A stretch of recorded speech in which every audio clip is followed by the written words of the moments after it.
उसके नीचे कौन सी लिपि है? ब्राह्मी। कौन सी लिपि है? तो लिखा हुआ है इसमें ब्राह्मी लिपि है, जो अशोक के समय में थी। ठीक है, सम्राट अशोक मौर्यन एम्पायर के थे। चंद्रगुप्त मौर्य का बेटा बिंदुसार, बिंदुसार का बेटा अशोक। तो ये मौर्यन एम्पायर के हुए कि नहीं? इन्होंने सब स्तूपों पे लिखाई। अब हम देखते हैं the invention of writing before and after. अगला टेबल देखो, इसमें क्या दिखाया गया है कि हमारे पास दो चीजें हैं, एक है बिफोर और एक है आफ्टर। तो क्या राइटिंग को अगर हम पता ही ना कर पाए, डेसिफर ही ना कर पाए, या फिर उन्होंने राइटिंग शुरू ही ना की हो, तो उस हिस्ट्री को तुम कितना जान सकते हो प्रत्युष? राइटिंग या तो उन्होंने लिखनी ही ना जानी हो, तब तो क्या वो हिस्ट्री लिख पाएंगे? तो इसमें सिर्फ आर्कियोलॉजिकल एविडेंस और जो एक्सकेवेशन है उसी से ही हम थोड़ा बहुत जान पाते हैं। जबकि हमारा 1% ऑफ द हिस्ट्री जो पिछले 5000 साल का है, सिंधु घाटी हो या मोहनजोदड़ो हो, सिंधु घाटी अभी तक हम नहीं जान पाए हैं। That is Indus valley civilisation. और वो 1% ही है, 99% को सिर्फ हम एक्सकेवेशन से ही जान पाए। तो ये क्या लिखा हुआ है? पहला, ह्यूमन हिस्ट्री हमारी 100% है, लेकिन हम कितनी जान पाए हैं? 99% तो हम सिर्फ गेस कर रहे हैं। और human history 99% of human history falls under this period. कौन से पीरियड से? दैट इज 33 लाख ईयर्स से अब तक की है, जो कि 5000 साल पहले तक की। उसका आपको अंदाजा लगाना पड़ेगा। That is more than 99%। ये जो भी है, fall from 3 million years ago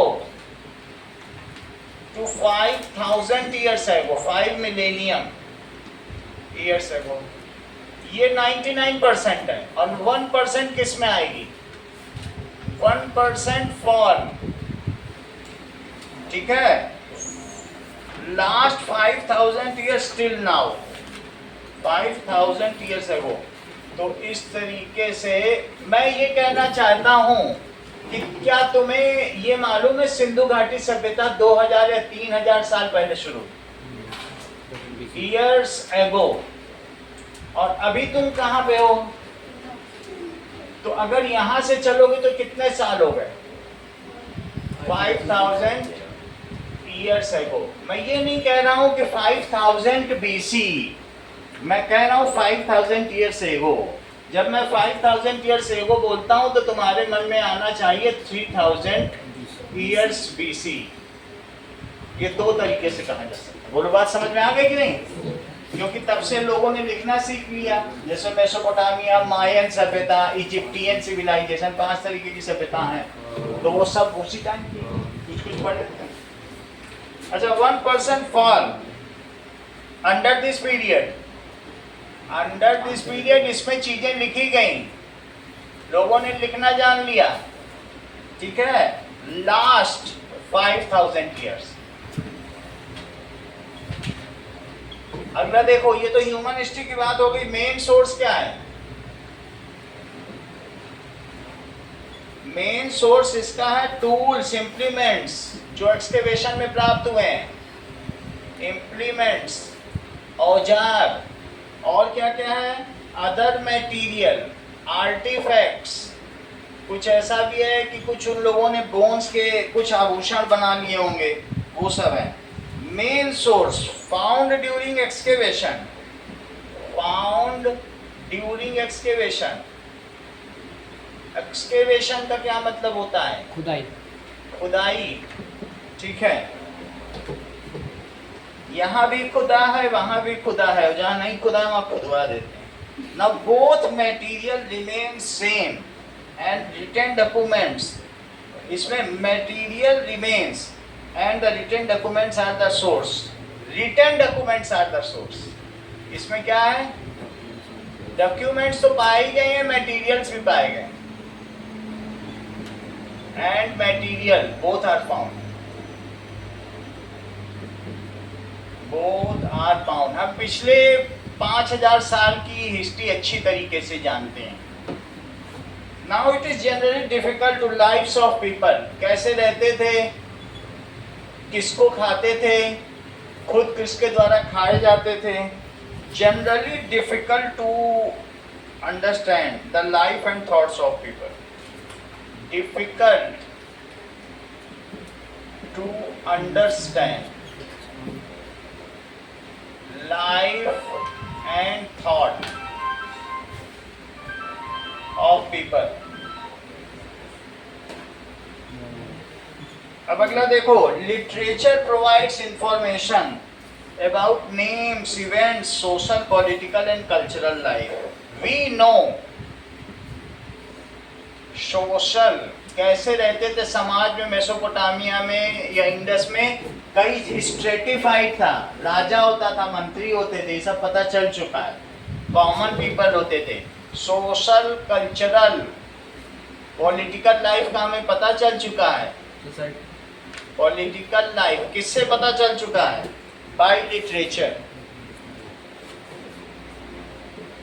paper का आविष्कार चाइना में हुआ है, यस सर, सबसे पहले, वो भी आगे आएगा। मेजरमेंट ऑफ टाइम, हम कैसे पता लगाएं कब की ये हिस्ट्री है? क्या ये अप्रोक्सीमेट है? यस। मेजरमेंट ऑफ टाइम हम कार्बन डेटिंग से ही पता लगा पाते हैं, एग्जैक्ट नहीं पता चल पाता। So it is approximate, it is approximate and found by carbon dating.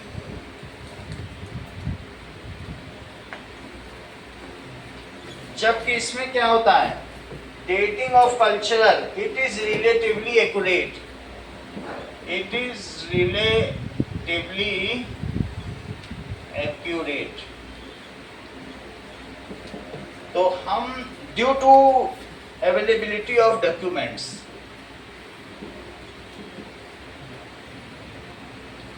अभिलेख हैं, शिलालेख हैं, लिटी ऑफ डॉक्यूमेंट्स,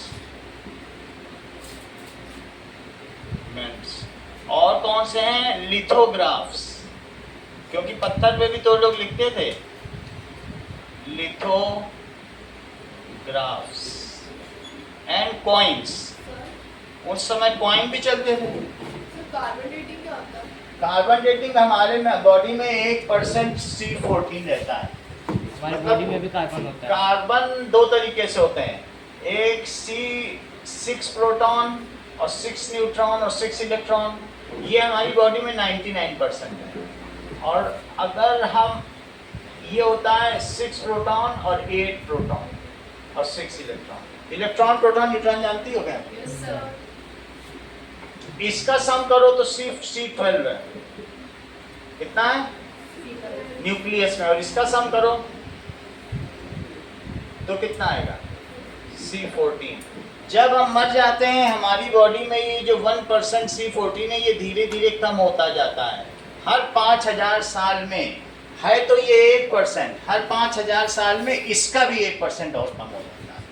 अगर तुम 50,000 साल पुराने हो तो 1% 5000 साल में कम हुआ, तो 50,000 साल में कितना कम हो जाएगा? सर ऑब्जेक्ट्स का भी कार्बन डेटिंग होता है।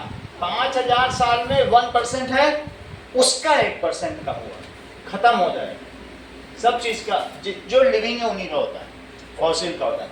तो बोलो 50,000 साल पुराना होगा तो कितना रह जाएगा? 1% लेस हो जाएगा, तो 10% लेस हो जाएगा।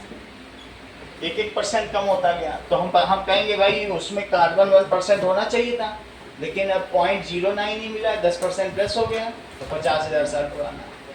पाँच उसी कितना वो डिके होता जाता है, और जब तक हम जिंदा हैं हम एटमॉस्फेयर से उसे बैलेंस कर रहे हैं। जैसे जैसे सांस लेते हैं, एटमॉस्फेयर में 1% है, हमारे अंदर भी 1% है। मरने के बाद क्या हम सांस ले पाते हैं? तो हमारी बॉडी से डिके तो होता है, लेकिन हम उसे प्रोक्योर नहीं कर पाते। समझ में आ गई बात आपको? और भी कई टेक्निक हैं, ये भी एक उसमें से आगे की क्लास में बताया जाएगा, 10th में बताया। Why should we study early human history? हमने ये सब देख लिया है। क्वार्टरनरी पीरियड क्या होता है? नीचे की लाइन में देखो, लास्ट 26 ईयर। क्वार्टरनरी पीरियड जिसके बारे में हम जानते हैं उस पीरियड को कहते हैं क्वार्टरनरी पीरियड। इसका मतलब है कि जितना भी है धरती के बनने से 1/4 एज। क्वार्टरनरी का मतलब 1/4 होता है। कितनी एज? तो जब तक 1/4 एज हुई है धरती की, तब इन सब कुछ आने से, बहुत सारे जानवर आए, सब कुछ आए, जब से लाइफ शुरू हुई है तब से 1/4 पहले चले आओ। इन सब में ह्यूमन नहीं था और यहाँ प्रवेश करोगे तो ह्यूमन है। 26 लाख का 4 गुना कर दो, तब से बैक्टीरिया पैदा हुआ। तो दैट इज 26 लाख ईयर्स है वो। अब तुम्हें समझ में आ गया क्वार्टरनरी का मतलब? ठीक है, binary, trinary, quaternary. Binary 2, trinary 1/3 और क्वार्टरनरी 1/4 भी।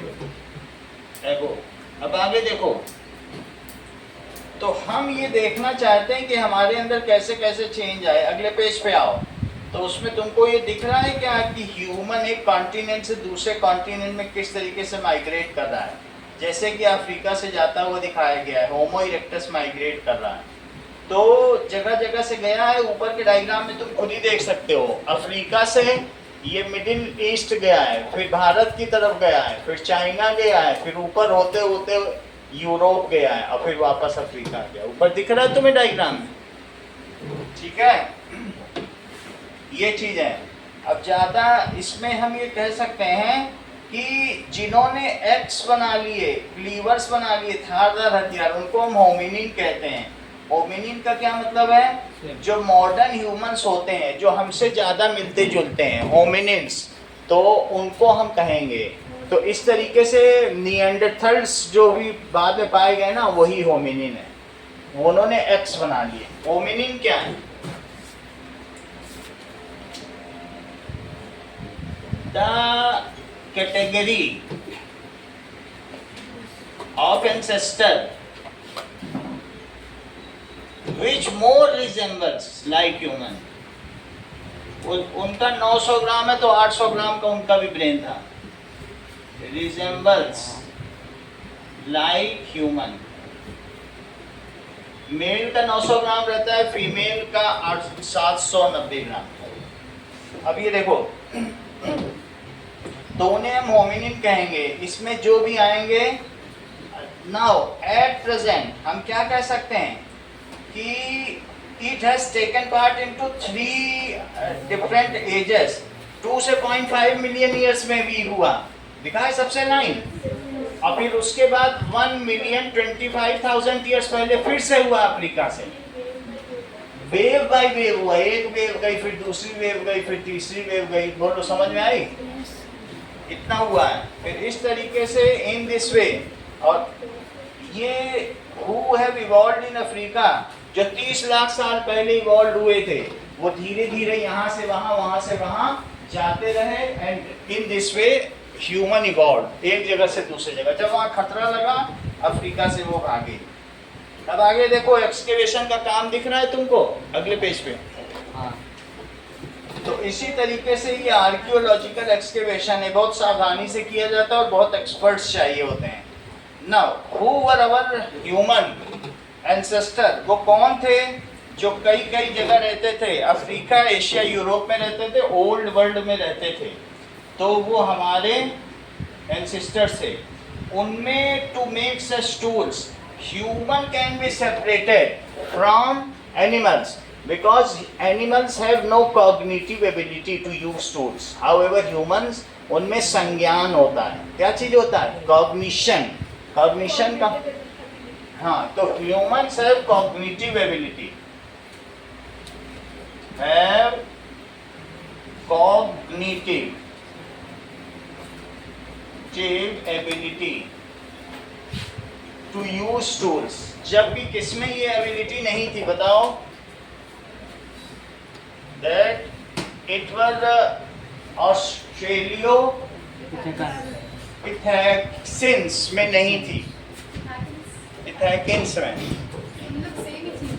हाँ, टूलूसी में नहीं थी। So we are separate. समझ में आया? फिर बाद में ह्यूमन ने और भी काम किया। धीरे धीरे जब उसने मीट को पका के खाना शुरू किया तो उसकी एनर्जी क्या फिर डाइजेशन में गई?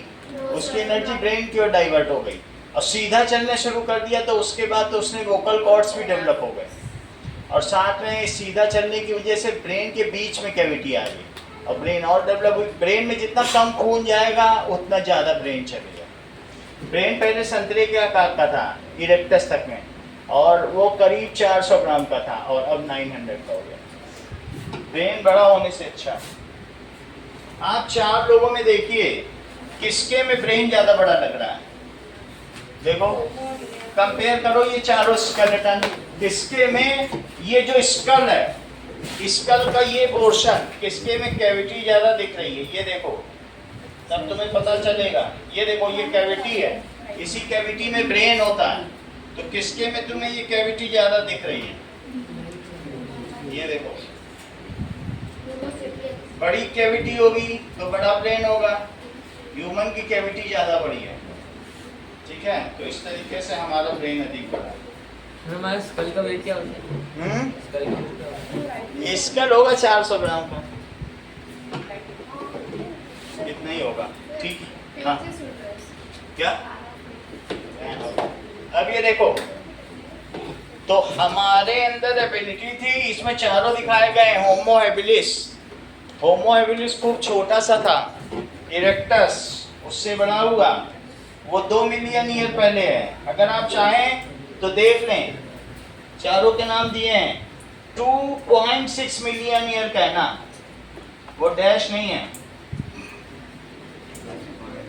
हाँ ईयर्स है वो। फिर उसके बाद 2 मिलियन ईयर्स है वो, ईयर्स है वो। फिर उसके बाद 40,000 ईयर्स है वो।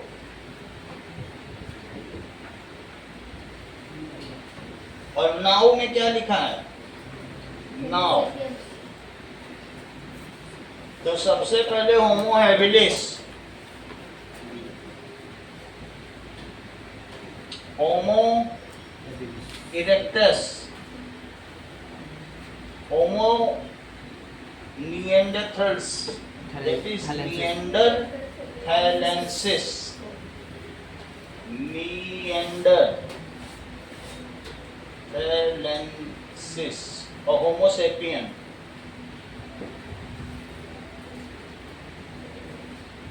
अभी सेपियन का मतलब बताएंगे। आगे देखो, यहाँ तक तुम्हें पता चल गया। Now etymology of homo sapien. तो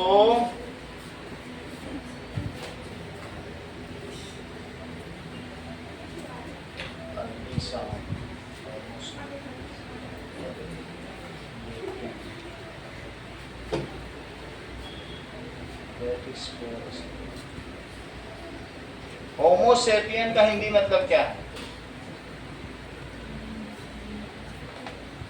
बुद्धिमान मानव, ज्ञानी, ज्ञानी इसका मतलब। अब आगे देखो, यहाँ पर तुमको एक टाइमलाइन दिखाई गई है, टाइमलाइन के हिसाब से भी देख लो। पेज नंबर 67 देखिए। 67 में आरुष, क्या तुमको अलग अलग ऊपर और नीचे फ्लो चार्ट दिख रहे हैं? वो सिर्फ एकोमोडेट करने के लिए कहे गए हैं, जबकि फ्लो चार्ट एक ही है। सिर्फ टाइम लाइन में एरो कहाँ से निकला है वो देखो। तो सबसे पहला एरो क्या है बताओ? सबसे पहला एरो है पेलियोलिथिक। उसका ऊपर जो तुम्हें बताया गया है वो मैंने बता दिया है। ये हंटिंग गैदरिंग करते थे, जो भी वो फ्रूट पेड़ों में थे वो उठा के ले आते थे और पत्थरों के बीच में दबा देते थे। पेलियोलिथिक यानी ओल्ड स्टोन एज। फिर उसके बाद मध्य पाषाण काल, लिथिक, इसमें ये क्या करते थे, ये बीच का फेज है, इन्होंने नुकीले हथियार माइक्रोलिथिक टूल बनाने शुरू कर दिए। फिर नियोलिथिक, नियोलिथिक सर नियोलिथिक का हिंदी मतलब क्या था? नवपाषाण काल, नवपाषाण काल, मध्य पाषाण काल और नवपाषाण काल। इसमें एग्रीकल्चर हो गया, शेल्टर्ड लाइफ हो गई, डेमोस्टिकेशन, ये सब लिख दिया था। वो चैल्कोलिथिक। अब इसके बाद क्या हुआ, ताम्रपाषाण काल, ताम्रपाषाण, चैल्कोलिथिक, फिर ब्रॉन्ज एज, फिर उसके बाद ब्रॉन्ज एज भी कहा जा सकता है, हो सकता है ब्रॉन्ज एज में, फिर ब्रॉन्ज एज लिखी तो गई है, फिर लिथिक का ना यूज करते हो, बट ऐसा होना नहीं चाहिए क्योंकि मेगा में भी लिथिक लगाया गया है, मेगालिथिक, फिर भी जैसा बुक में लिखा है वैसा लिखा, हमें नेट पे नहीं देखना है। कैल्कोलिथिक के बाद उन्होंने लगता है पत्थर छोड़ दिए, ब्रॉन्ज एज और आयरन एज, है ना। अब देखो, तो ये एडवांस सोसाइटी, देखो आयरन एज में तलवार बनी हुई है, और ब्रॉन्ज एज में बहुत सारे आभूषण बने, तुम्हें दिख रहा है। और इसमें तलवार है, चंद्रगुप्त मौर्य की तलवार है। अगले पेज पे आ जाओ। अगले पेज पे तुमको ये दिखता है कि क्या भारत में भी पेलियोलिथिक साइट पाई गई है, तो पेलियोलिथिक और मीजोलिथिक और नियोलिथिक साइट पाई गई है। तो जो रेड रेड साइट हैं वो पूरा पाषाण काल की हैं, और जो मीजोलिथिक है वो ब्लैक ब्लैक हैं, और जो नियोलिथिक है वो कहीं कहीं पाई गई है, जैसे संगाना, कुल्लू और मेहरगढ़, और इसी तरीके से लाहौर, देवा, और इसके अलावा दाऊजाली, हेडिंग, 4 जगह पे पाई गई हैं, है ना। और एक है बुर्ज़ाहोम, इन जगह पे पाई गई है। अब आगे देखिए, the oldest human settlement Bharat में 20 लाख साल पहले हुआ, 2 मिलियन ईयर्स पहले, नीचे करो। और उसके बाद तमिलनाडु में हुआ, जो कि हाँ दैट इज अतिरम्पक्कम, जैसा क्वेश्चन में आएगा देखेंगे, अभी यहाँ ज्यादा देखने की जरूरत नहीं है। ईसामपुर में फिर इसके बाद भी देखने को मिला, तो इसके फॉसिल से पता चलता है कि ये लोग भारत में भी रहे, ठीक है। Stone scrapers and choppers made from quartzite and limestone respectively have been found. जो क्वार्ट्ज होता है उसमें नेचुरल शार्पनेस होती है, और क्वार्ट्ज तो तुमने देखा हुआ है कि नहीं, तो क्वार्ट्ज में नेचुरल शार्पनेस होती है, और उससे भी पता चल जाता है चीजों का। जैसे ये देखो, तो ये क्वार्ट्ज है, अगर क्वार्ट्ज होगा उसको जरा सा ही जमीन में पटकोगे टूल बन जाएंगे। ये बालू है, तो क्वार्ट्ज के टूल है, बालू को जरा सा गर्म करोगे ऐसे ही बन जाएगी।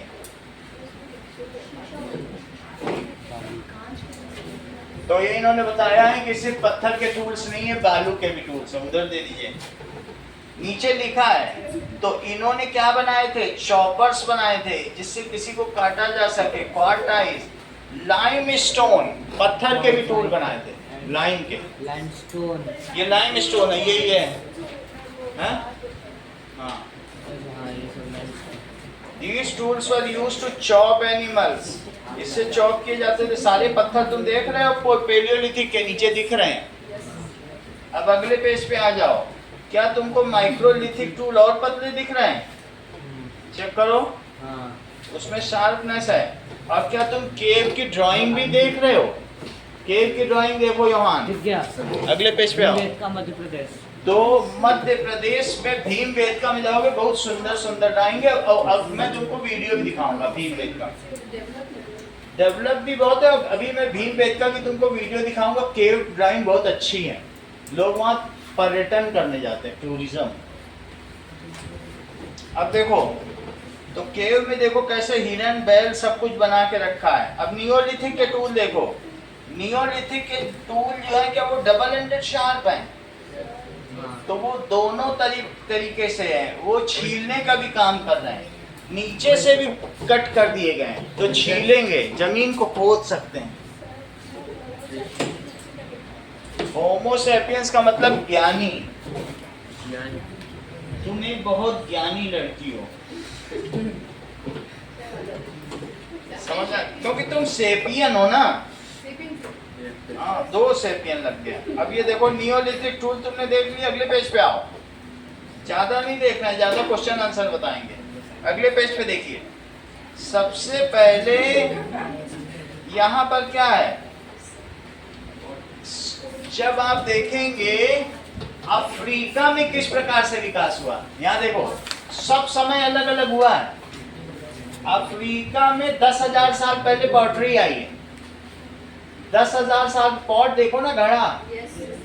10,000, 5,000 साल पहले डोमेस्टिकेशन हुआ है, पेट को पालना शुरू कर दिया है। और इसी तरीके से 3,000 साल पहले कल्टीवेशन, और इसी तरीके से सीडेंटिज्म, झोपड़ी बना कर रहना शुरू कर दिया।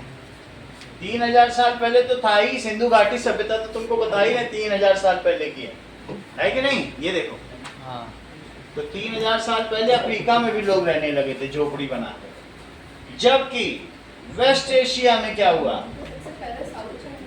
देखो वेस्ट एशिया में सीडेंटिज्म, यानी अगर बात की जाए तो वहां पर मकान पक्के देखो ईंट के बनने लग गए। 15,000 साल पहले कहाँ का, अभी हम चेक करेंगे, मायन सिविलाइजेशन एक इजिप्टियन है। तो पहले एशिया, वेस्ट एशिया का, तो मायन तो नहीं होगी, ये कहीं पर चाइना होगा। ये एशिया का वेस्ट पार्ट कौन सा होगा, है? हाँ, यही सब है। अफगानिस्तान हम लोग एशिया है, वेस्ट है,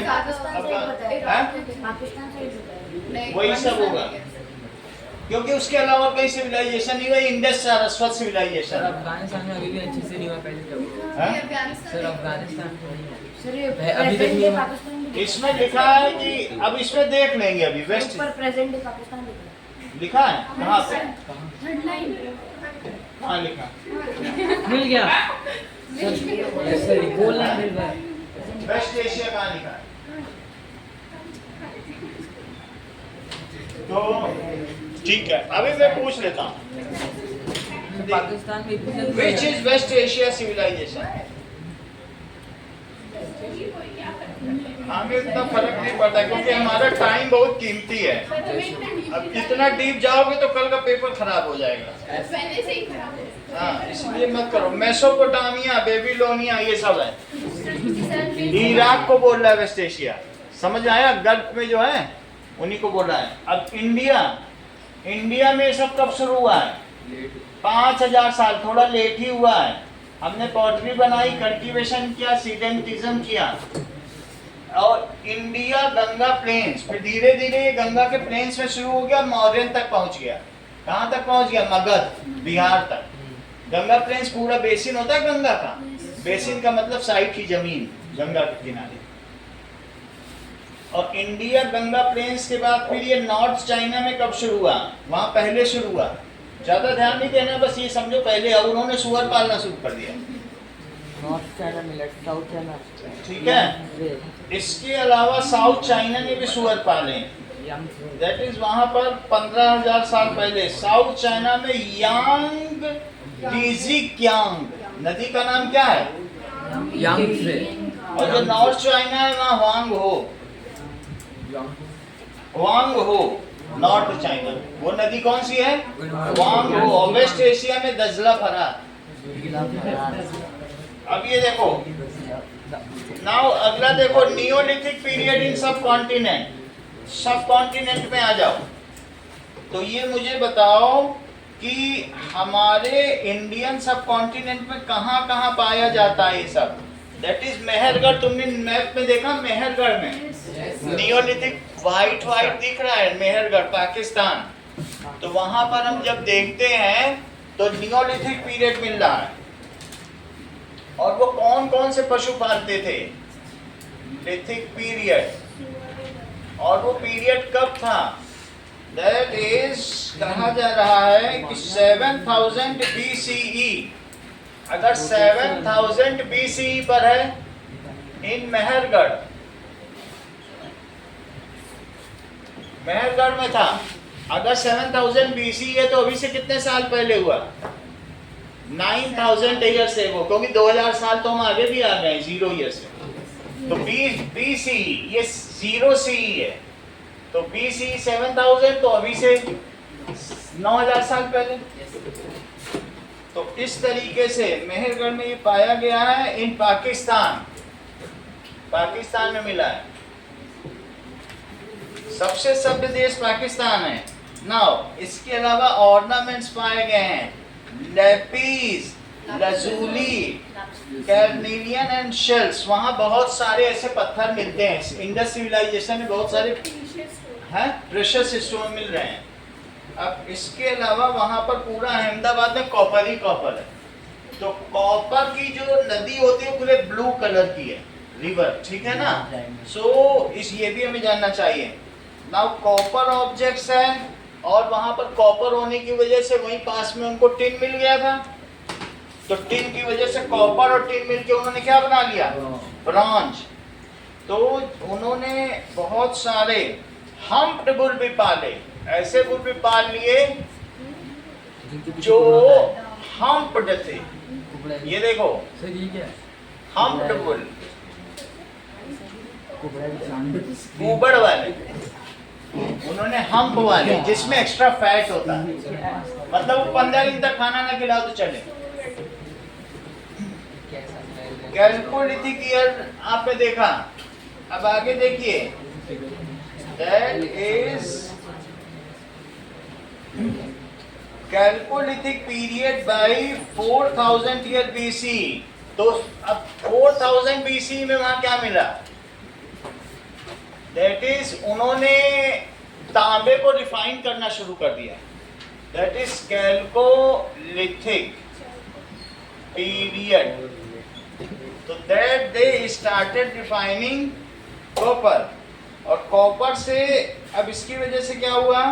that is Sindhu Saraswat civilisation शुरू हो गई। यही इसी को क्या कहते हैं? Sindhu Saraswat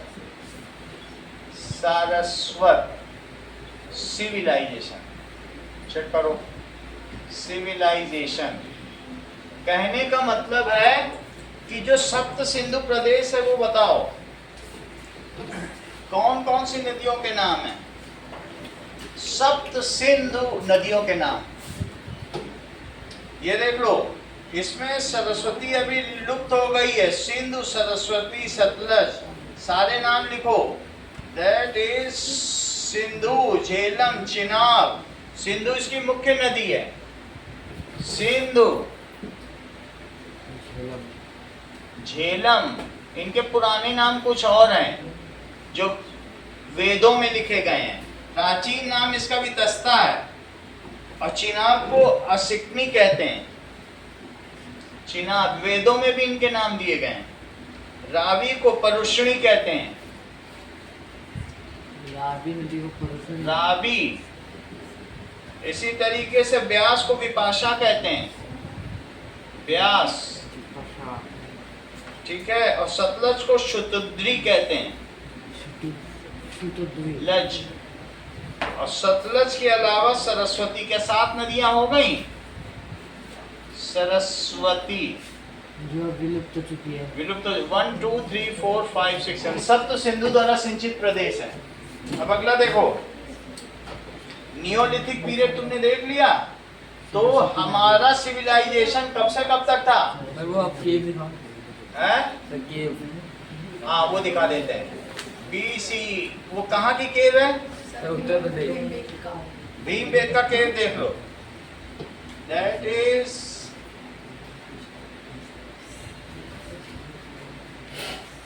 Bhimbetka caves in Maharashtra, Madhya Pradesh.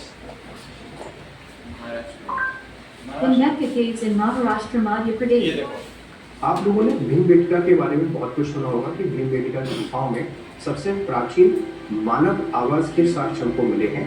Oldest human resident या ओल्डेस्ट ह्यूमन सेंटर के जो एविडेंस है वो हमको भीमबेटका से मिले। भीमबेटका की गुफाएं मध्य प्रदेश के रायसेन जिले में अवस्थित हैं, जो कि भोपाल से सिर्फ और सिर्फ 45 किलोमीटर पर अवस्थित है। भीमबेटका 2003 में यूनेस्को द्वारा अपने विश्व विरासत स्थल में शामिल किया गया और शामिल किया गया तो यहाँ सबसे प्राचीन कलर्ड पेंटिंग हमको मिली है। और ये जो कलर्ड पेंटिंग है ये पत्थर पे की गई है, जो कि 30,000 साल पहले की बात। अभी हम लोग दीवारों पर पेंटिंग करना सीखे हैं और 30,000 साल पहले 30,000 साल पहले तो भी काफी पहले कलर तो पहले नहीं होते, तो इसीलिए ये बहुत विशेष रही है और इसकी खोज 1957 में सिली।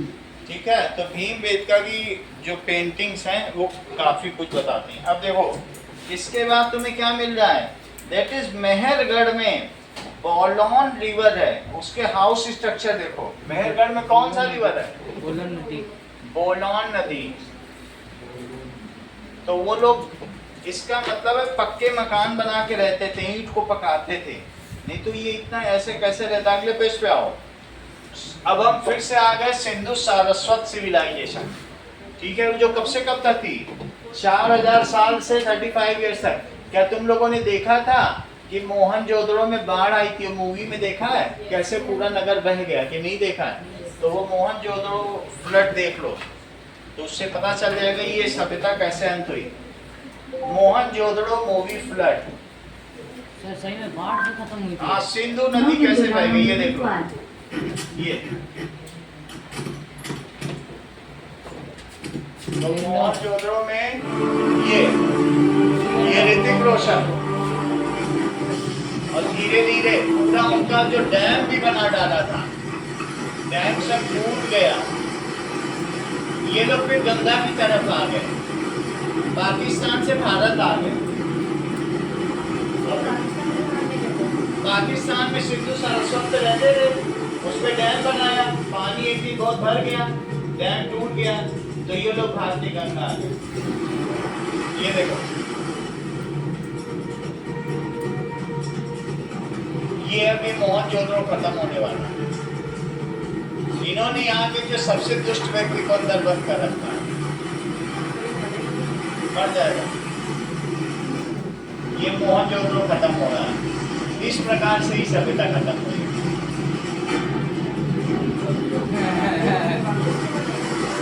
फिर क्या खत्म हो गई? दफन हो गई। ये यहाँ तक भी आ गई, सब पानी में। ये वहाँ का पागल भिखारी है। इस तरीके से ये लोग देख रहे हैं सभ्यता का अंत होते हुए। ये देखो, घर के चूल्हे वूल्हे सब जलते छोड़ के आ गए थे, तो वो सब देख रहे हैं, वो पूरा बह जाएगा। और वहाँ की जो सिंधु नदी की देवी है उनको भी तैरता हुआ दिखाएंगे, वो भी इसमें डूब गई है। तो इन्होंने अपनी सभ्यता का अंत होते हुए खुद ही देखा। धीरे धीरे डैम ने इनके सर ले लिया। ठीक है, फिर इसके बाद वो गंगा में आ गए। ठीक है, यही है मोहनजोदड़ो का, कि पूरा अंत हो गया। ठीक है, यही चीज हो गई। अब ये देखो, एक और देख के फिर आगे बढ़ जाए। अब ये गंगा में आ गए, गंगा किनारे, और इनको फिर से एक पवित्र जानवर दिखा, पेड़।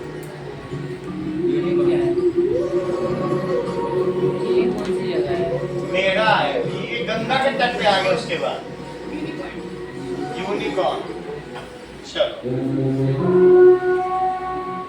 अब आगे देखो, that is Sindhu Saraswat civilisation कहाँ पे हुई है? भारत की बाउंड्री देखो, भारत के अंदर भी देखो।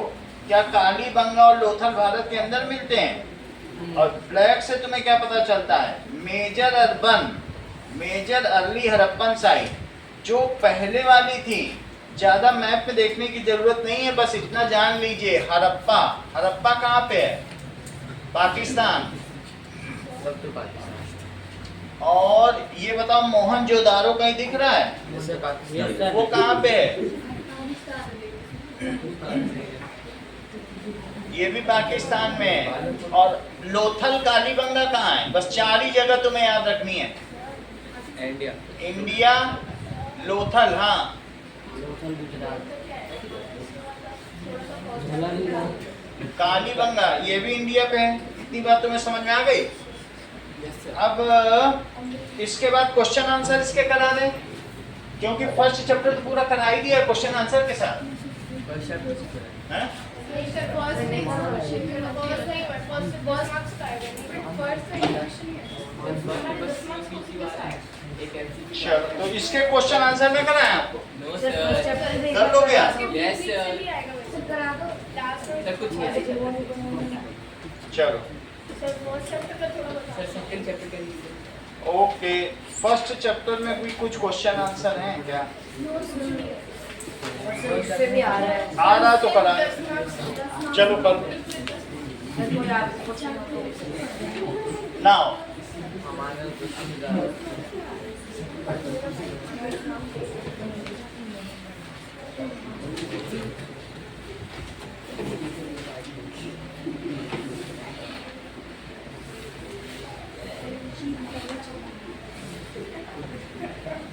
अब देखिए,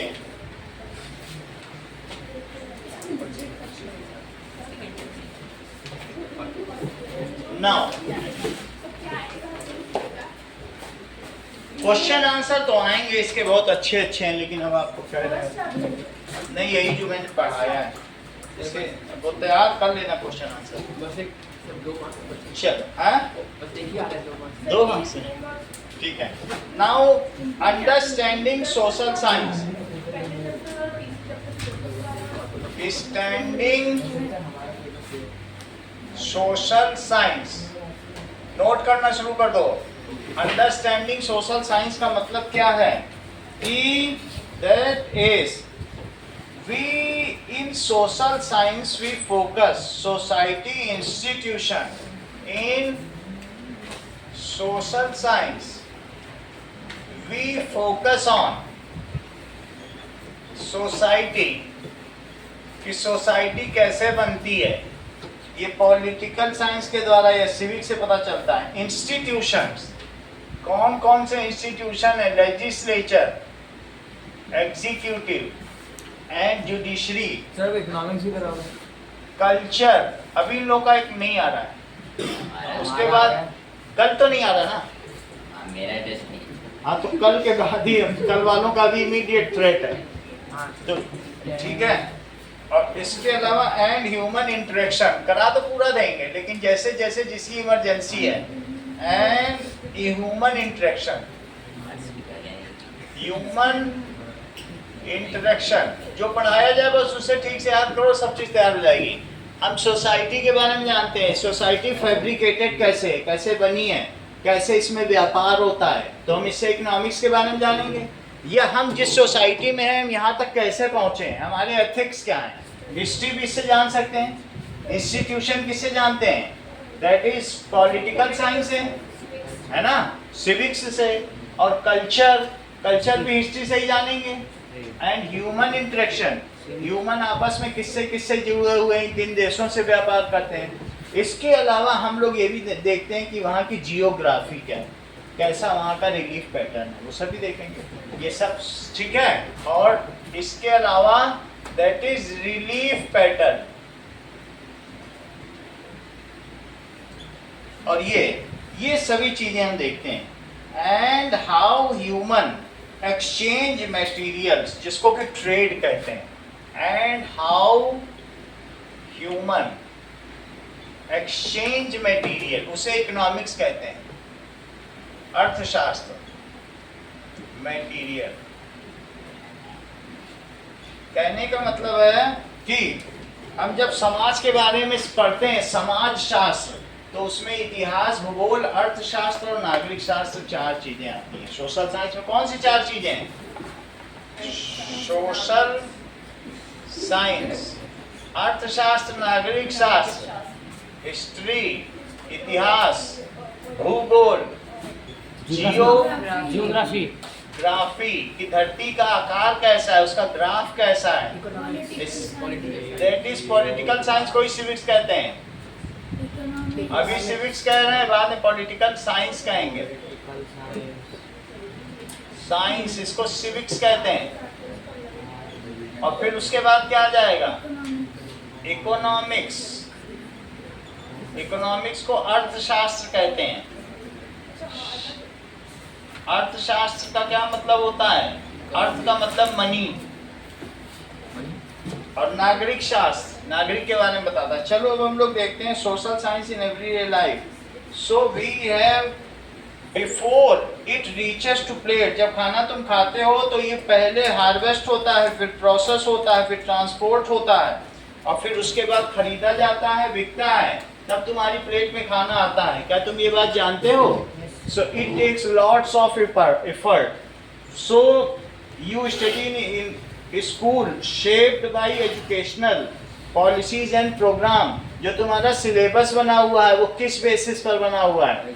जर्मन का सिलेबस अलग क्यों है, फ्रांस और चाइना का अलग क्यों है? तो वो वहाँ की हिस्ट्री पर बेस्ड होता है, वो वहाँ की ज्योग्राफी पे बेस्ड होता है कि जो हमारे काम आ सकती है। तुमको भारत के ही ज़्यादातर नदियों के नाम क्यों पढ़ाए जाते हैं? भारत की बाउंड्री, क्योंकि वही हमारे काम आएगी।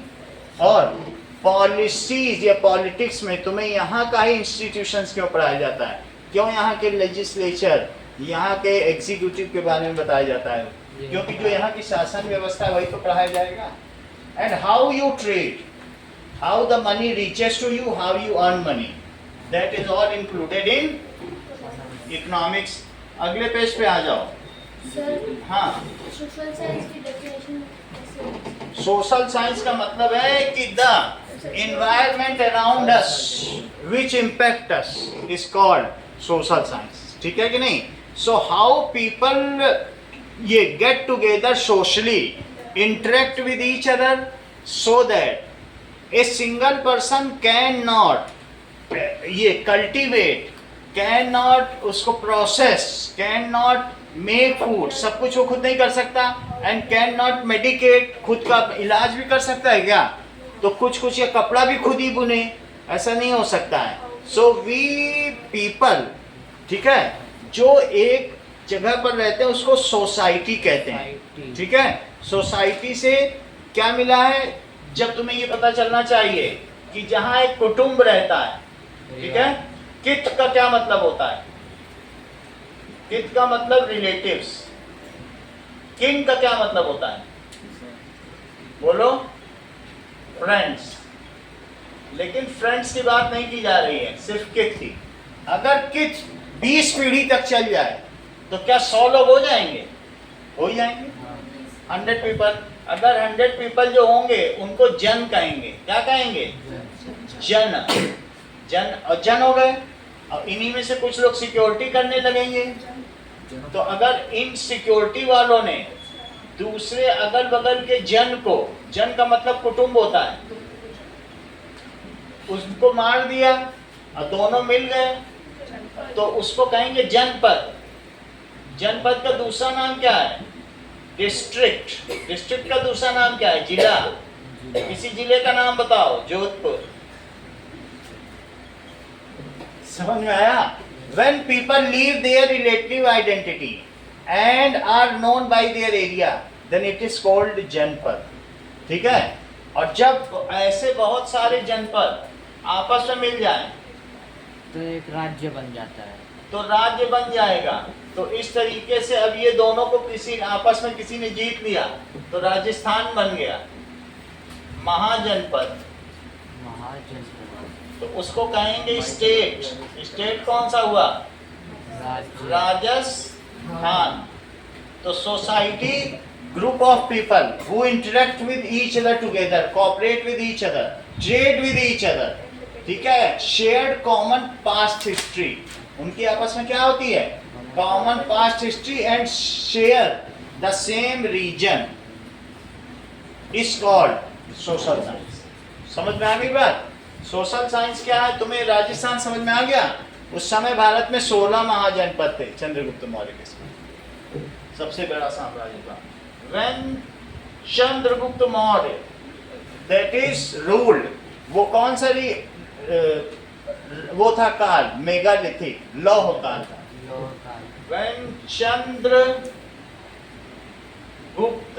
मौर्य, और सबसे ज्यादा उन्हीं का काल क्यों प्रसिद्ध हुआ बताओ? रूल्ड, क्योंकि उनके गुरु कौन थे? चाणक्य। चाणक्य को कोई हरा पाएगा? रूल सबसे ज्यादा विरोधी थे, लेकिन चाणक्य ने सबको एक एक किनारे कर दिया। और लोअर क्लास के थे वो Chandragupta Maurya. Rule there were 16 mahajanapada. अगले चैप्टर में तुम्हारे में आएगा, लेकिन याद होना चाहिए। अब जरा देखो सोशल साइंस क्या है। When people live in A group in particular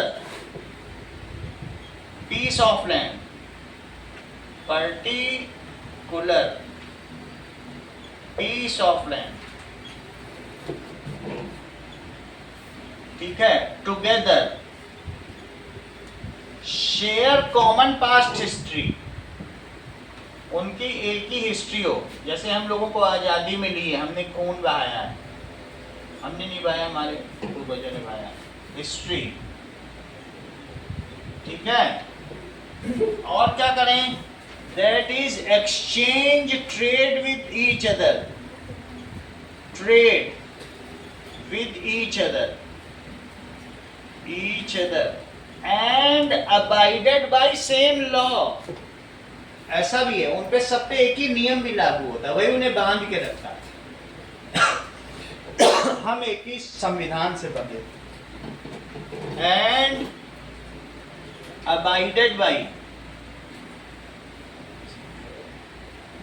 same law and prosper together. एक ही साथ वो प्रॉस्पर होते हैं और एक ही साथ मिट जाते हैं, ठीक है ना। And progress together,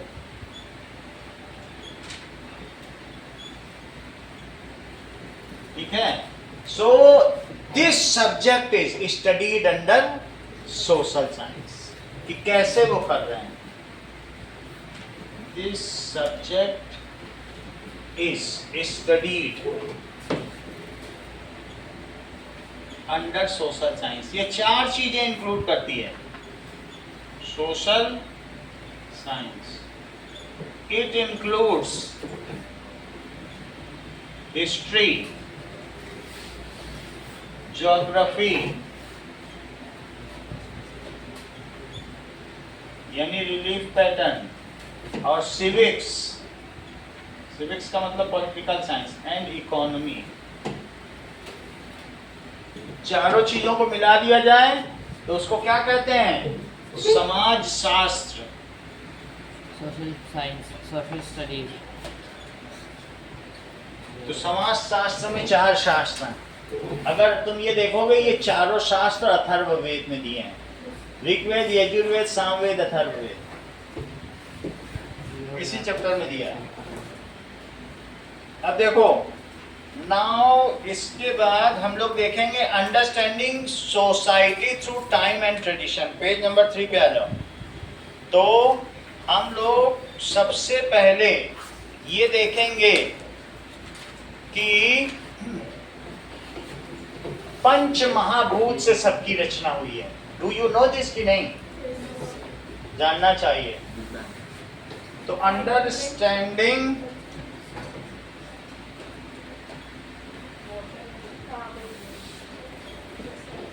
society through, हम सोसाइटी को जानेंगे किससे? टाइम से एंड ट्रेडिशन से।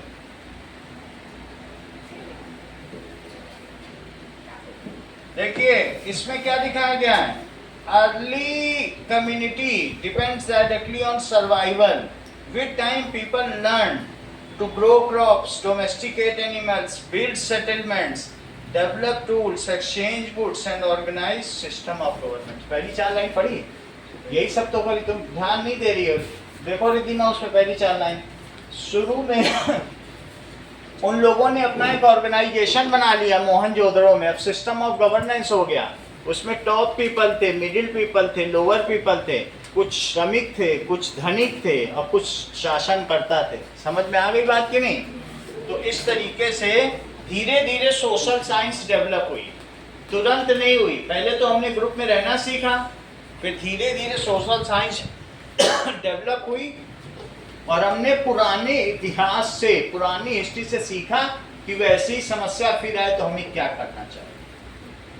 हिस्ट्री हमको सिखाती है कि पहले के लोगों ने क्या गलती की जिससे वो मिट गए, तो हम उन्हीं परिस्थितियों में वो गलती ना करें।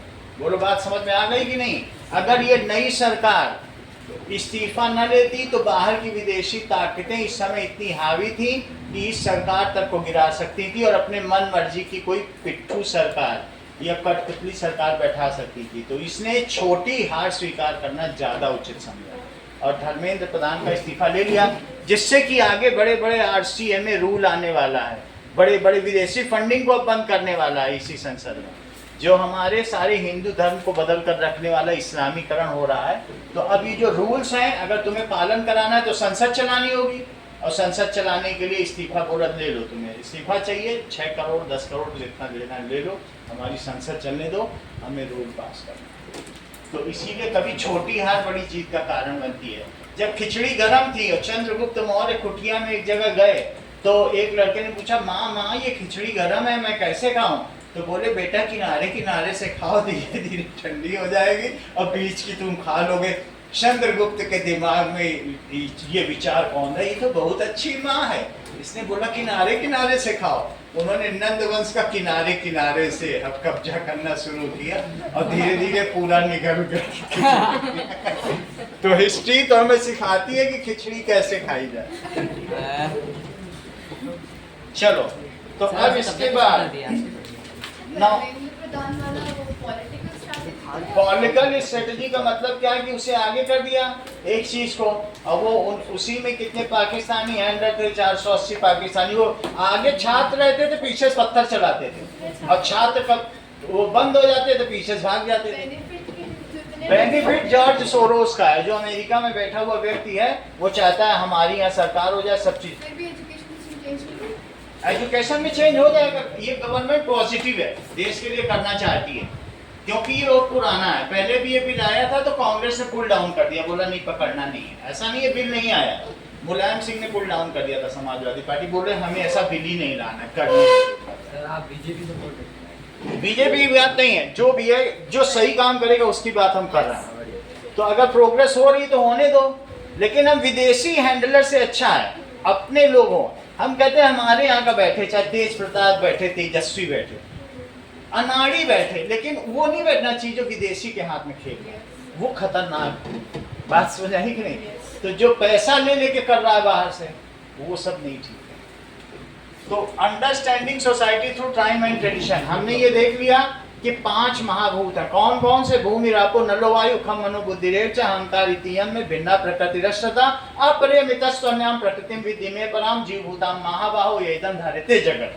ये गीता के 7वें अध्याय में लिखा है। भूमि आपा अनल वायु खम कहा गया है, क्षिति जल पावक गगन समीरा और पंच रचित अति पवित्र शरीरा। तो 5 कौन कौन सी चीजें हैं? यही 5 महाभूत है। जिंदगी क्या है? अनासिर का ज़ुहूरे तरकीब, मौत क्या है? इन्हीं अज़्ज़ा का परेशान होना। 5 तत्वों का सम्यक रूप से मिल जाना ही जिंदगी है, और इन्हीं 5 तत्वों का फिर से वापस बिखर जाना ही मौत है। किसी शायर ने बहुत उत्तम कहा। तो we should see what is 5 महाभूत। हमारा शरीर किससे मिलके बना है? वो कौन कौन से हैं? दैट इज लैंड, भूमि, आप, वाटर, आप, भूमि, आपा, अनल, फायर, वायु, एयर या स्पेस, और खम, ठीक है? तो आकाश, क्षिति जल पावक गगन, आकाश, सो स्पेस। ये 5 आएंगे तो लिख दोगे ना? This is human is made from this. ये concept describe the natural world. World is made from this. सब कुछ, world and human are made. ये किससे बने हुए हैं? From these. अब देखिए, तो लैंड में स्मेल होती है, अरोमा। वाटर में रस होता है। रस जानते हो? किसी चीज में जूस होना है, कुछ होना, बिना वाटर के हो सकता है क्या? नहीं हो सकता। फायर में एनर्जी होती है, ठीक है। एयर इज नीडेड टू, ये एयर भी किसी चीज को बनाने के लिए स्पेस की भी जरूरत होती है, बाकी और भी चीजों में है। सब कुछ समाया हुआ है स्पेस में। स्पेस पंच महाभूतों का भी महाभूत है, उनमें ये सब पाया जाता है, ठीक है। सो एयर एक चीज को एक जगह से दूसरे जगह स्कैटर करता है, बिना एयर के काम नहीं चलेगा। अब जरा देखो, हमारा एक और इसमें नीचे लाइन लिखी है, वसुधैव कुटुंबकम। The world is one family. वसुधैव कुटुंबकम, इसका मतलब क्या है? दैव कुटुंबकम बकम अयम निजा परोवेति गणना लघु चेत साम उदार चरिता नाम तू वसुधैव कुटुंबकम। ये मेरा है, ये तेरा है। छोटे हृदय वाले लोग ये सब बातें करते हैं, और उदार चरित वालों के लिए तो पूरी विश्व ही उनका परिवार होती है। ये बात तो तुम लोगों ने छोटी क्लास के श्लोकों में पढ़ी ही होगी। तो ये वसुधैव कुटुंबकम, world is our family, our family. अब आगे देखो, तो इस चीज को क्या कहते हैं? That is early reflection to governance is depicted. The Arthashastra attributed to Kautilya, composed about 2300 years ago. Kautilya अलग है, कौटिल्य एक ऋषि हैं, और उन्होंने क्या बनाया था? अर्थशास्त्र। चाणक्य अलग है, कौटिल्य अलग है। तो अर्थशास्त्र किसने बनाई? उसमें क्या है? शास्त्र, यानी आप जो है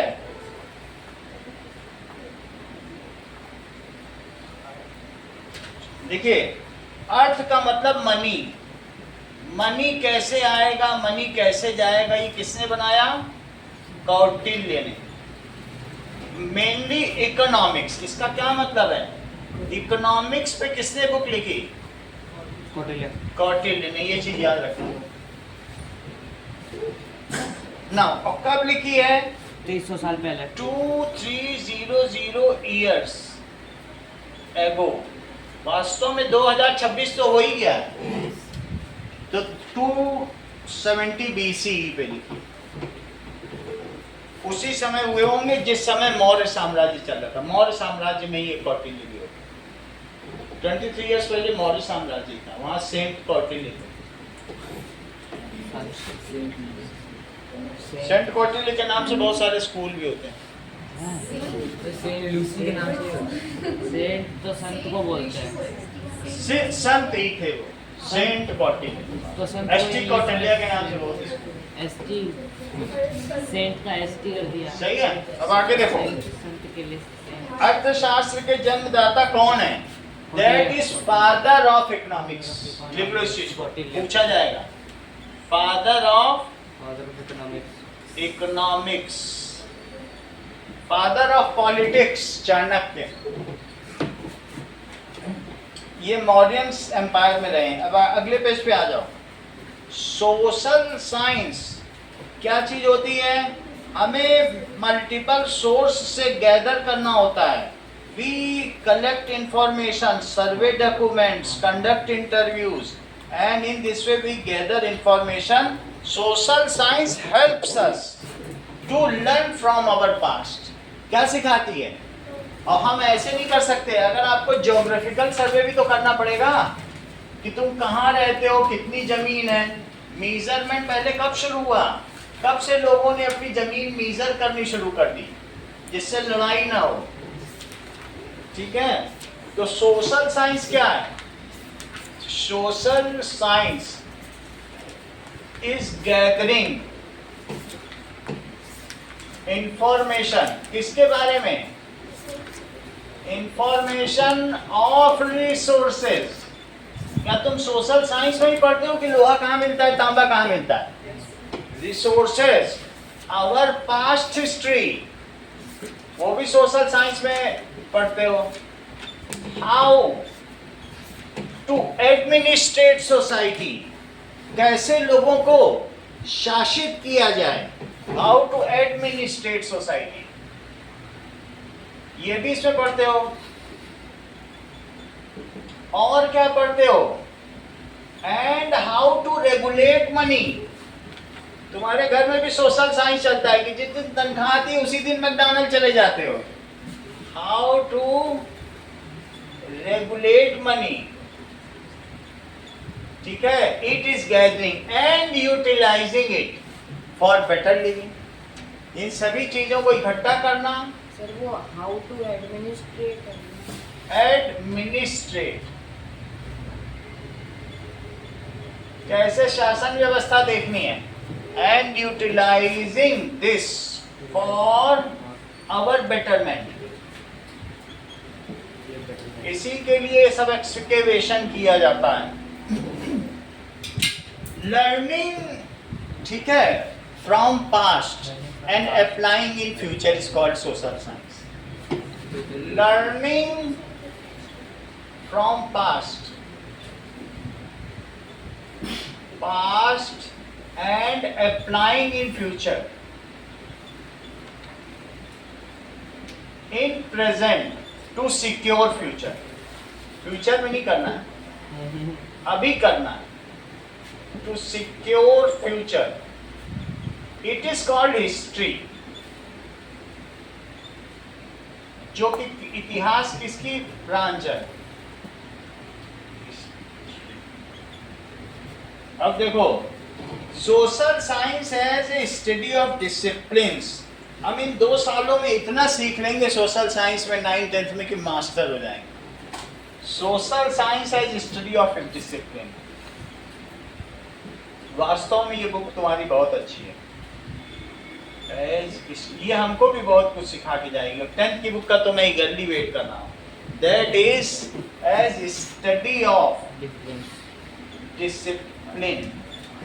अभी तक 10th की होगी नहीं है, 10th का वही पुराना सिलेबस चल रहा नहीं आ रहा है, that just time from that time class में नहीं है। आया। तभी तो नहीं आएगा। समझ में नहीं आ रहा। अब ये देखो, इसका मतलब हम अगली क्लास में जाएंगे फिर आ जाएगा। हाँ, फॉर एग्जाम्पल ए ड्रॉट, समझिए इस चीज को, ह्यूमन सोसाइटी इज कॉम्प्लेक्स, तो हम लोग देखेंगे 4 चीज, 4 बिंदुओं पे नजर डालो, तो हम लोग क्या देखेंगे कि it is social science is not a single subject. Note करो, रिद्धिमा नोट नहीं कर रही हो, social science is not a single subject but it is a group of related discipline। ये क्या क्या है बोलो, ग्रुप ऑफ रिलेटेड डिसिप्लिन का मतलब ही सब्जेक्ट होता है, सब्जेक्ट रिलेटेड है वो, ठीक है। So they combinely help us to understand society, ये मिल के हमें मदद करते हैं सोसाइटी क्या। These combinedly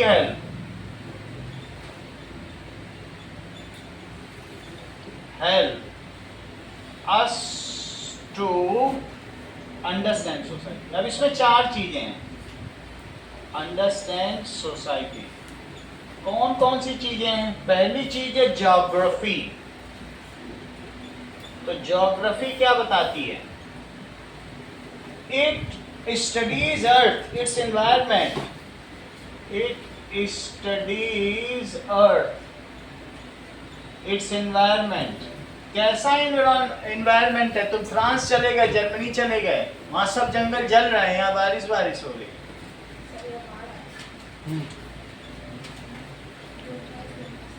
ये सब दिखती है। एंड रिलेशनशिप, क्या हमारा और हमारे चारों तरफ जो रिसोर्सेस पाए जाते हैं उनका कोई संबंध है? And relationship between people and surrounding. हमारे पूरे भारत में नदियों का जाल बिछा हुआ है, इसीलिए ये मोस्टली डेंसली पॉपुलेटेड है, वर्ल्ड की सबसे ज़्यादा पॉपुलेशन यही है। People and surrounding,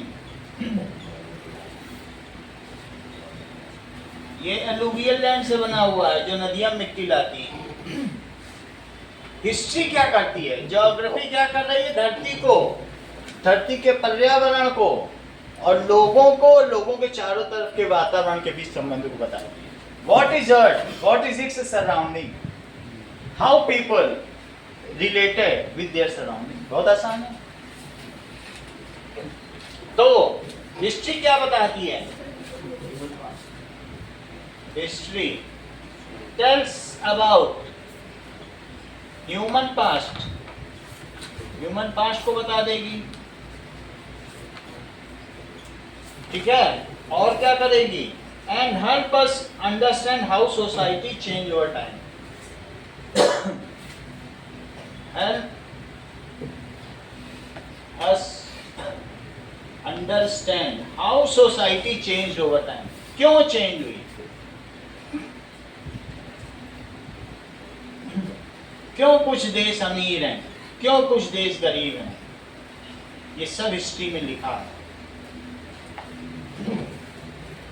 political science analyse system of governance, how the power is distributed, what are the rights and responsibilities. Political science क्या बताती है, राजनीति शास्त्र, इसको कहते हैं राजनीति शास्त्र।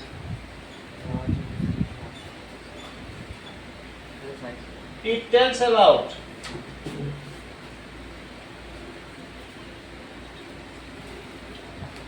administration, system of governance, जब इतने लोग होंगे तो रूल चलाने के लिए कोई होना चाहिए, गवर्नेंस, ठीक है, हाउ पावर इज डिस्ट्रीब्यूटेड, एक हाथ में पावर नहीं रह सकती है, power is distributed. What are the rights of citizen, ये भी बताती है, सिर्फ राइट्स ही नहीं है, What are the rights, क्या तुम्हारी कोई रिस्पॉन्सिबिलिटी है कि झंडे पे रख के समोसा खा लोगे, What are the rights and responsibility of citizen।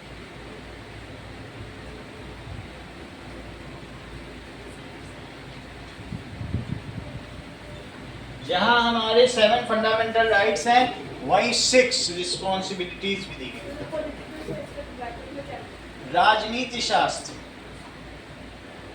ये राजनीति बताएगी, राजनीति शास्त्र, शासन कैसे किया जाए, इसके रचयिता कौन है, चाणक्य, राजनीति शास्त्र उन्होंने ही लिखा है। अभी बुक का नाम बता रहा हूं। इकोनॉमिक्स,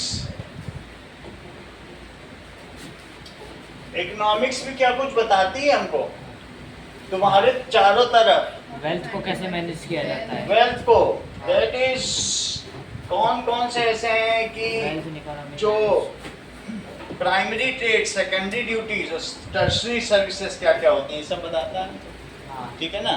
तो इकोनॉमिक्स से हमें क्या पता चलता है, that is how society produce, society मिलके कैसे बनाती है, produce, how society distribute,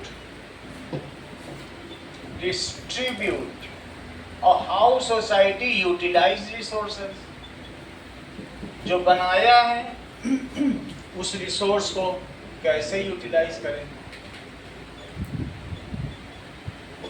to meet there needs,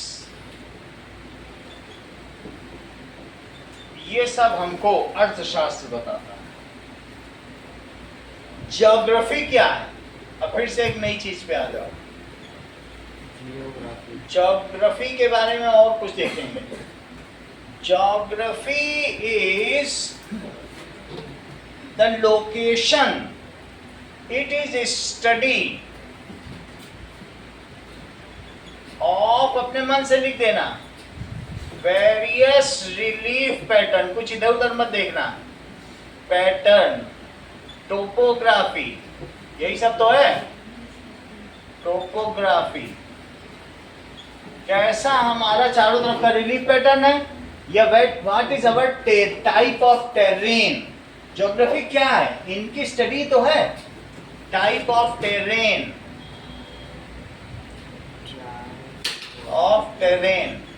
and how the pressure of waves and air act on tectonic plates। क्या यही सब पढ़ते हो? How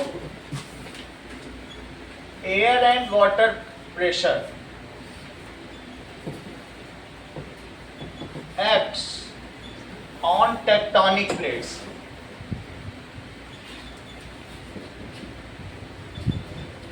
What happens when tectonic plate shifts? यही सब तो पढ़ते ही हो। What happens when tectonic plates shifts? ठीक है। What is the habitat of various relief pattern? कहाँ की कैसी कैसी जलवायु है? How is the climate? Climate यानी habitat of various areas and how it changes. How it changes. How various seasons occurs. ये सब कहाँ पढ़ते हो? Geography. Seasons occurs and how it affect the agriculture.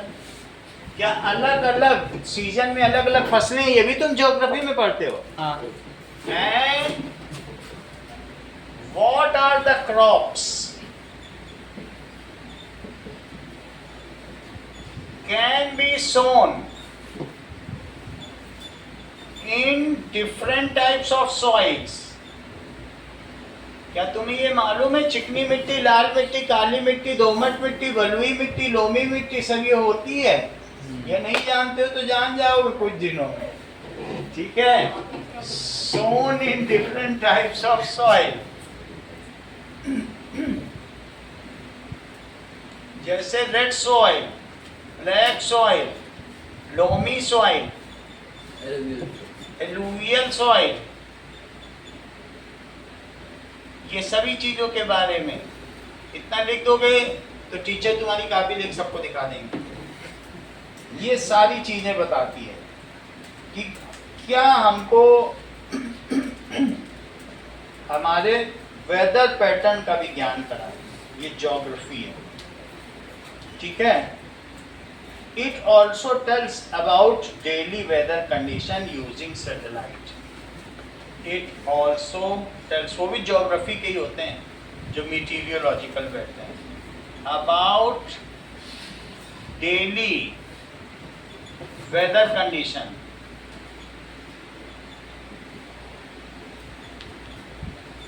studied through satellite।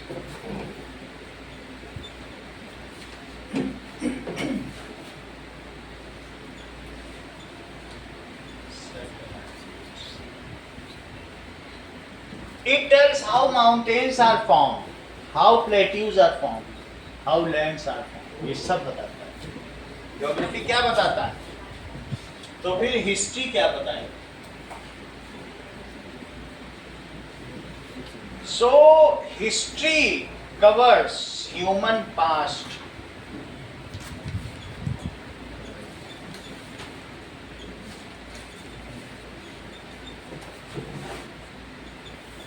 how our ancestors,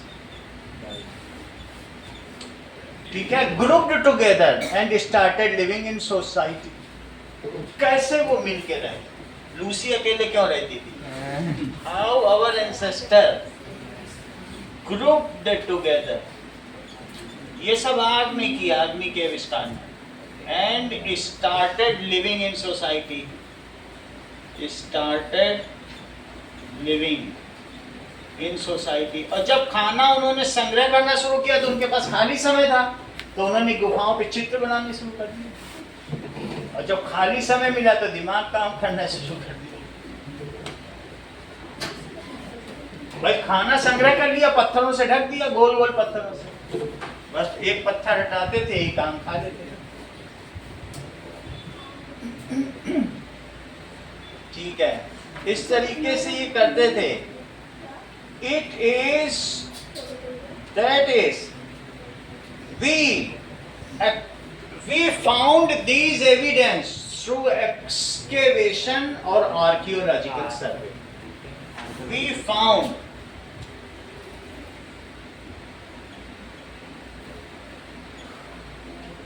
their method of living through excavation. और किसके द्वारा? Archaeological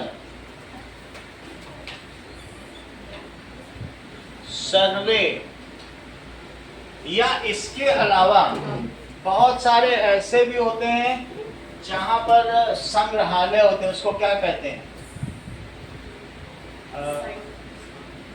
sites होती हैं आर्कियो, ये चीज है जहाँ संग्रहालय, उसको अभी देख लेते हैं, जहाँ म्यूजियम अभी बता देते हैं। चलो, ये इन सब से सर्वे के द्वारा, और बहुत सारा ये अंग्रेजों ने जहाँ जहाँ रखा था सारा उसका नाम क्या है? नाम भी सही बता रहे, हिंदी में भी नाम मुझे याद है। बुक रखी है, बुक से देखेंगे तो पुरानी बुक है। ठीक है, सर 8th में पढ़ा। हाँ, 8th की बुक में ही है। तो अभी तुम लोगों को याद आ रहा है? चलो देख लेते हैं तीसरे चौथे पे। नेशनल कुछ छोड़ो,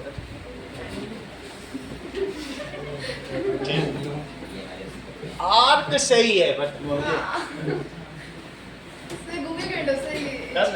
मिल जाएगा।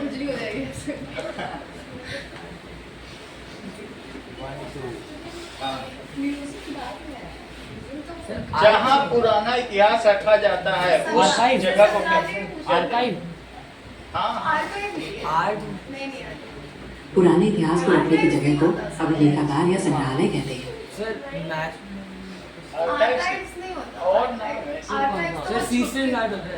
जिस भवन में पुराने इतिहास और डॉक्यूमेंट्स रखे जाते हैं उसको इंग्लिश में क्या कहते हैं? वही है, पुराने इतिहास और दस्तावेजों को रखने वाले भवन को संग्रहालय को इंग्लिश में क्या कहते हैं? तो होना चाहिए। संग्रहालय means museum or repository. It's a place that displays old, or historical items to the public. It's pronounced as slash producer archives and examples समझो include बस, art, आर्काइव्स एंड आर्काइव्स ही लिखो, एंड आर्काइव्स। अब वो मैं घर में जाके देख, बड़ा कठिन नाम है। नहीं सर, इजी था। अब वो अब भूल गए, पहले क्या है ना, पहले पढ़ाते थे तो याद था। फिर 1 साल हो गया, 8 की बुक में था। ये देखिए नाउ, इसके बाद हिस्ट्री हमें और क्या बताती है? कुछ और भी नाम दिया है। एम्पिरिकल एविडेंस क्या है? इसका मतलब देखो, ब्लू से लिखा हुआ है, बताओ। जो कच्चा पक्का एविडेंस है उसे कहेंगे, कच्चे सूत्र को क्या कहते हैं? बिल्कुल परफेक्ट एविडेंस ना हो तो उसे कहेंगे empirical evidence. Information collected by actual observation, experimentation. हम कुछ चीजें जैसे उनके बर्तन पा जाते हैं, कुछ पा जाते हैं, तो उससे क्या पता चलता है?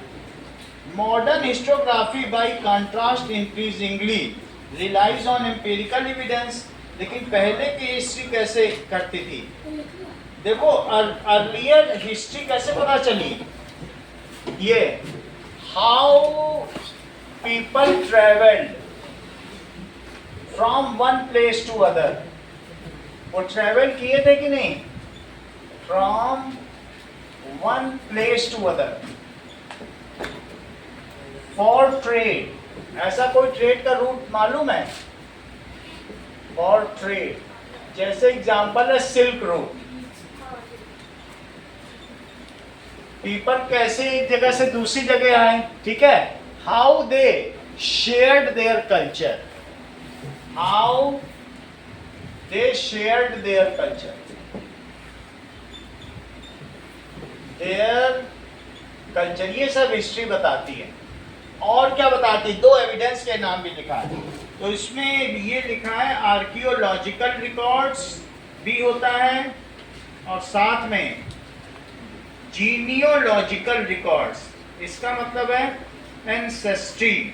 हम अगर डीएनए देखें तो हम सब का कॉमन डीएनए कहाँ पर पहुंचता है? That is the primates found in Africa.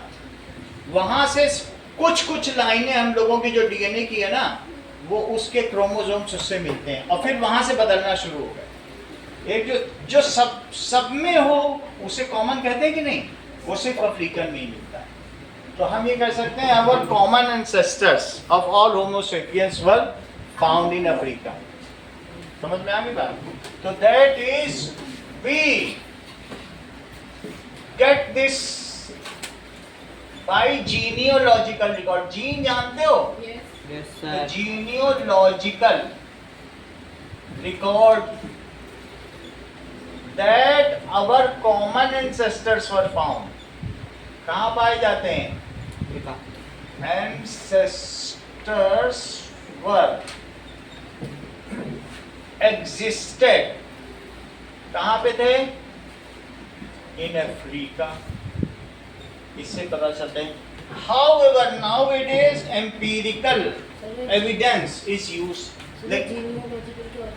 Gene के आधार पर कि तुम्हारे हमारे क्रोमोसोम और लूसी के क्रोमोसोम देखे गए तो हमारे बहुत सारे उसमें पाए गए। अफ्रीकन वालों के, ब्रिटिशर्स वाले के भी देखे गए तो लूसी में पाए गए। तो हमने देखा सबके वहीं पाए जा रहे हैं। तो हमारा ह्यूमन एवोल्यूशन का ट्रेस कहाँ देखा गया है?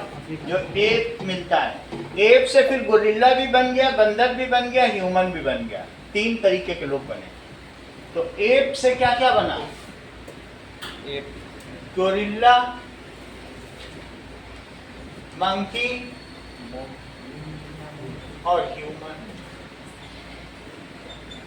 समझ में आ गया? तो एप एक प्राइमेट्स है। सर लूसी एक थी। लूसी तो एक थी, एक ऐसी बंदर थी जो पैरों पे चल लेती थी। अब देखो ये सब चीजें होती हैं। हाउएवर अभी हम लोग क्या कर रहे हैं? जरा कार्बन 14 डेटिंग पढ़ो, हिस्ट्री में कहीं तुम्हें मिला पहले पैराग्राफ के लास्ट में। Now we also use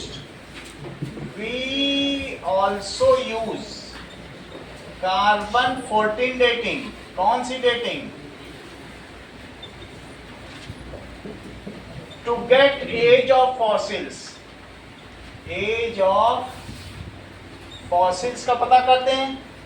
now we in modern time, हम अभी किस पे चलेंगे?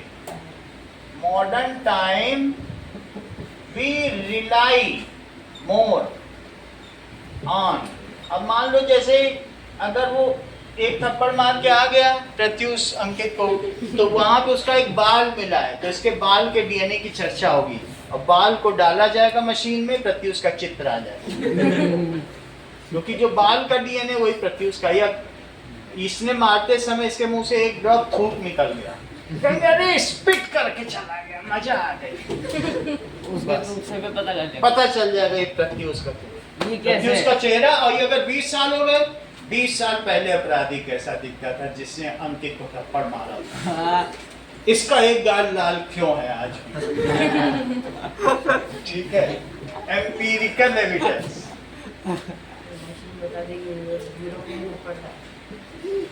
एविडेंस का क्या मतलब होता है? बिल्कुल प्रूफ। ये जो चीज होती है ये ऊपर लिखा हुआ है, एक्चुअल ऑब्जर्वेशन।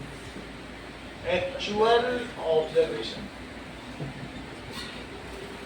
तो थोड़ा बहुत तो तुम लोग हिस्ट्री के बारे में लिख ही लोगे ना, पूछा जाएगा, यही सब लिख देना, ये ना सोचना बुक से ना रटना। अब पॉलिटिकल साइंस आओ। Political science. It tells how to rule society. ठीक है, what are the various government institution, जितना जानते हो सब लिख देना, इंस्टीट्यूशन, ठीक है। How democracy runs,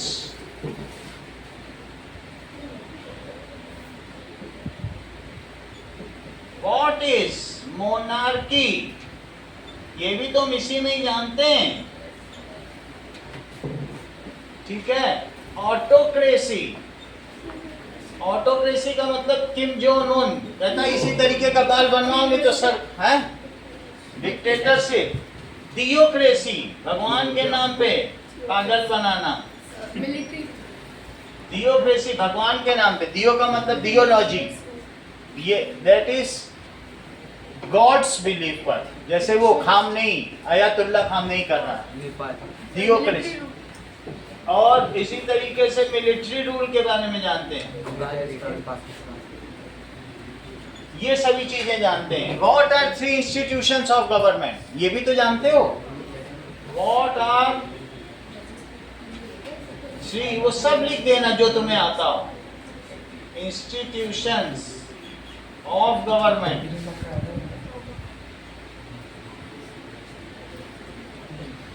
as legislature, legislature, executive and साथ में जुडिशियरी, ये सब जानते हो। We also learn in this, we also learn in this federalism. क्या तुम्हारे ऊपर केंद्र सरकार का भी शासन है, राज्य सरकार का भी शासन है और स्थानीय सरकार का? एक ही पीपल पर 3 टियर शासन कर रही है, central government, state government, local government. तुम तीनों को चुन रहे हो, तुम 3 लोगों के द्वारा रूल हो, इसको कहते हैं संघीय शासन प्रणाली। सर वो डेमोक्रेसी की बात कर रहे हैं। फेडरलिज्म, फेडरलिज्म का मतलब समझ में आया? रन्स, कैसे डेमोक्रेसी चलती है, डेमोक्रेसी कैसे चलती है तो समझ में आ गया। और फेडरलिज्म का मतलब है कि 2 और मोर टियर ऑफ रूल्स, 2 स्तर की शासन व्यवस्था। समझ में आया कि नहीं?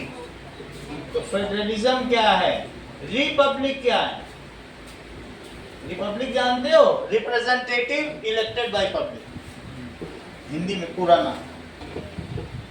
प्रतिनिधि, representative elected by people, public।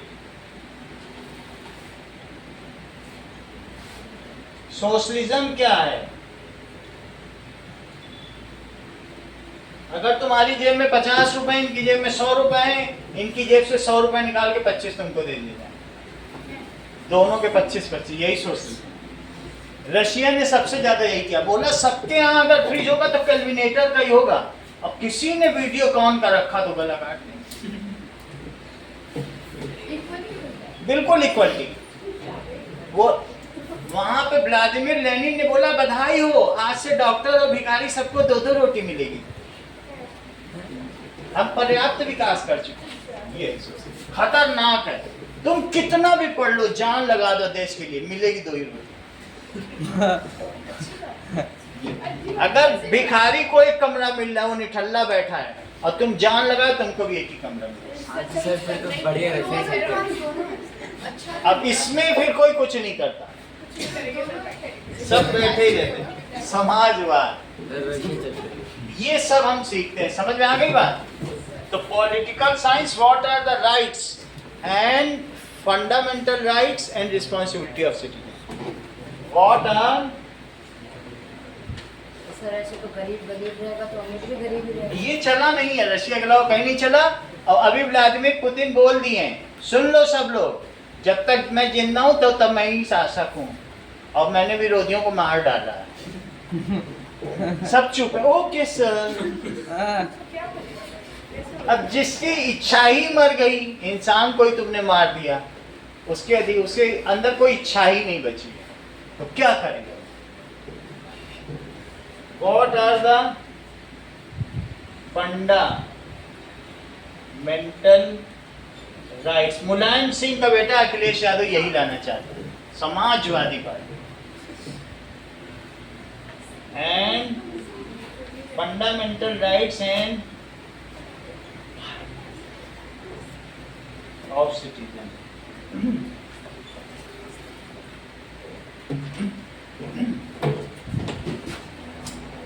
Now यहां तक कि तुम्हें पॉलिटिकल साइंस के बारे में सब पता चल गया।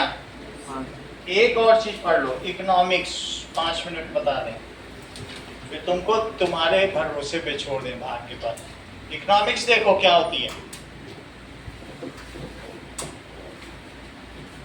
Economics tells how the resources are distributed, लोगों में कैसे बंटवारा हो, कैसे कहाँ पाया जाता है, ये तो ज्योग्राफी बताएगी।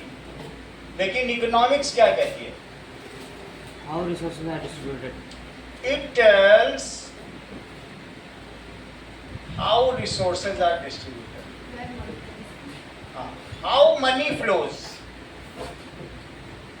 मनी कैसे चलता है, flows, ये बताता है। from one individual to other individual and within society to other and within society and country. How a society and country progress. How a society and country progress.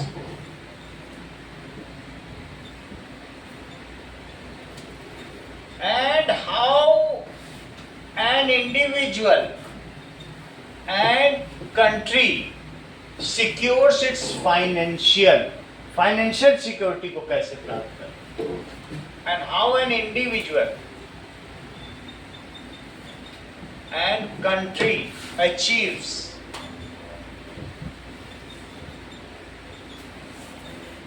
financial security.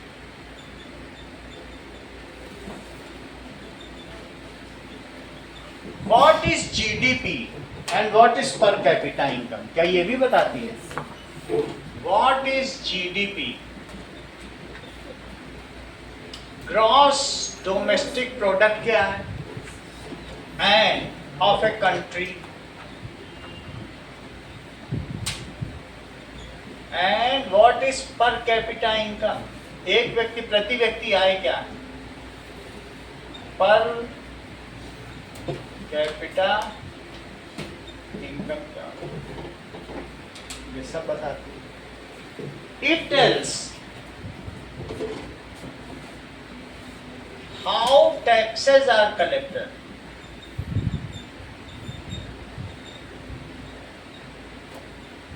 and how goods are produced and services are provided.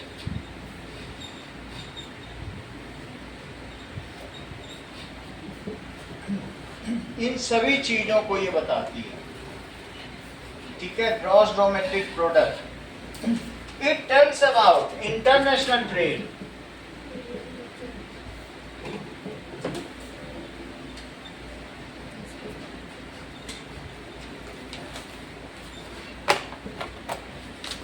And union budget, केंद्र में budget कैसे पास होता है, ये सब कुछ बता देगी, ठीक है। इतना ही रखो।